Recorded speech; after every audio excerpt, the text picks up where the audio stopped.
దానికోసం మీరు పెట్టిన తీర్మానానికి సంపూర్ణమైన మద్దతు తెలియజేస్తున్నా అని చెప్పాను. అదే క్రమంలో మన్మోహన్ సింగ్ గారికి తెలంగాణ రాష్ట్ర ఏర్పాటుకు మధ్య ఉన్నటువంటి అనుబంధాన్ని గుర్తు చేసుకునే ప్రయత్నం చేస్తున్నాను.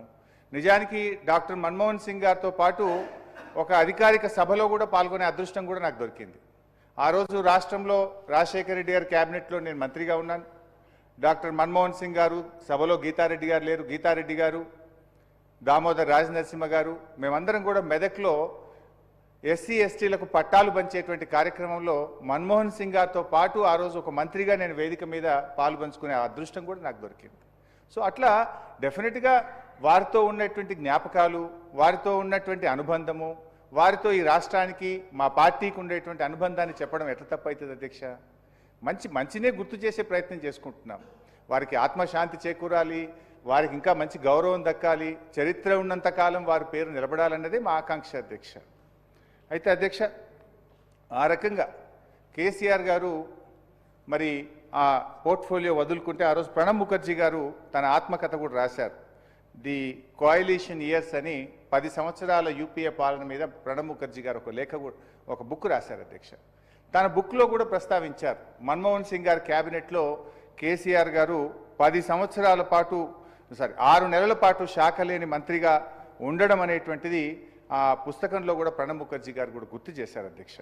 సరే, ఏది ఏమైనా అధ్యక్ష, మరి ఆనాటి యూపీఏ ప్రభుత్వం తెలంగాణ విషయంలో కామన్ మినిమం ప్రోగ్రాంలో పెట్టి నిర్ణయం తీసుకోవడంలో ఆలస్యమైతే మరి కేసీఆర్ గారు ప్రధానమంత్రిగా మన్మోహన్ సింగ్ గారి దగ్గరికి వెళ్ళి పట్టుబట్టారు. ఇట్లా అయితే నేను క్యాబినెట్లో కొనసాగలేను, దయచేసి మీరు ఆలోచించండి అని బాగా ఒత్తిడి పెడితే ఆ రోజు ప్రధానమంత్రిగా మన్మోహన్ సింగ్ గారు ప్రణబ్ ముఖర్జీ కమిటీని వేశారు అధ్యక్ష. ప్రణబ్ ముఖర్జీ కమిటీని వేసి దేశంలో అన్ని రాజకీయ పార్టీలను ఒప్పించడానికి మీరు ప్రయత్నం చేయండి అని చెప్పి ప్రణబ్ ముఖర్జీ గారి మీద ఆ బాధ్యత పెట్టారు. అప్పుడు కేసీఆర్ గారు పోర్ట్ఫోలియో లేని మంత్రిగా ఉన్నారు కనుక ఒక్కొక్క పార్టీ దగ్గరికి వెళ్ళి దేశంలో 23 రాజకీయ పార్టీలను ఒప్పించి ఆ 23 రాజకీయ పార్టీల లేఖల్ని డాక్టర్ మన్మోహన్ సింగ్ గారి చేతిలో కేసీఆర్ గారు పెట్టారు. ప్రణబ్ ముఖర్జీ గారి కమిటీకి కూడా ఆ లేఖలు అందజేసినటువంటి విషయాన్ని కూడా నేను గుర్తు చేస్తున్నాను. ఒక సందర్భంలో ఇంకా 2 సంవత్సరాలు దాటింది, నిర్ణయం ముందుకు పోతలేదు అని చెప్పి కేసీఆర్ గారు ప్రధానమంత్రి దగ్గర టైం తీసుకొని అప్పటి మన టీఎన్జీఓ నాయకులు స్వామి గౌడ్ గారు, దేవి ప్రసాద్ గారు, విఠల్ గారు, జయశంకర్ గారు, ఇలా అందరితో కూడా మన్మోహన్ సింగ్ గారి దగ్గరికి వెళ్ళి తెలంగాణ రాష్ట్ర ఏర్పాటు ప్రక్రియను వేగవంతం చేయండి అని చెప్పిన సందర్భాలు కూడా ఉన్నాయి అధ్యక్ష. సో అట్లా మన్మోహన్ సింగ్ గారి క్యాబినెట్లో దాదాపు 2 సంవత్సరాల 4 నెలలు పనిచేసిన తర్వాత కేసీఆర్ గారు తెలంగాణ రాష్ట్ర ఏర్పాటు ప్రక్రియ ఆలస్యమైతుంటే రాజీనామా చేసి పదవిని వదులుకొని కూడా బయటకు వచ్చిన విషయం కూడా గుర్తు చేసుకో. సభకు సహకరించండి.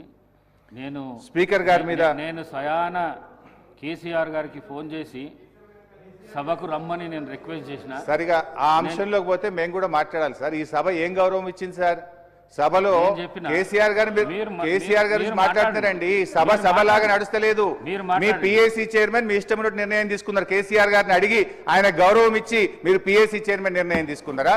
లేదా శాసనసభ్యులు అనర్హత విషయంలో మీరు నిర్ణయం తీసుకున్నారా? సభ అట్లా మాట్లాడితే we can deviate, but I don't want to deviate. But నేను హరీష్ రావు గారిని కోరుతా ఉన్నాను. ఇది ప్రధానంగా మాజీ ప్రధాని మన్మోహన్ సింగ్ గారి నివాళులు పలుకుతా ఉన్నాము. ఇది సీనియర్ లెజిస్లేటర్, నివాళులు పలుకుతా ఉన్నాం. సంతాపం చేయాల్సిన ప్రధానమైన బాధ్యత.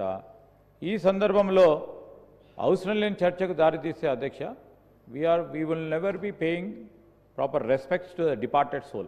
I request honorable member who is also a senior member, who knows how to run the assembly, please try to restrict to the subject related to former prime minister. Conclude చేయండి హరీష్ రావు గారు. Right. With due respect and high regard to Dr. Manmohan Singh and you, sir.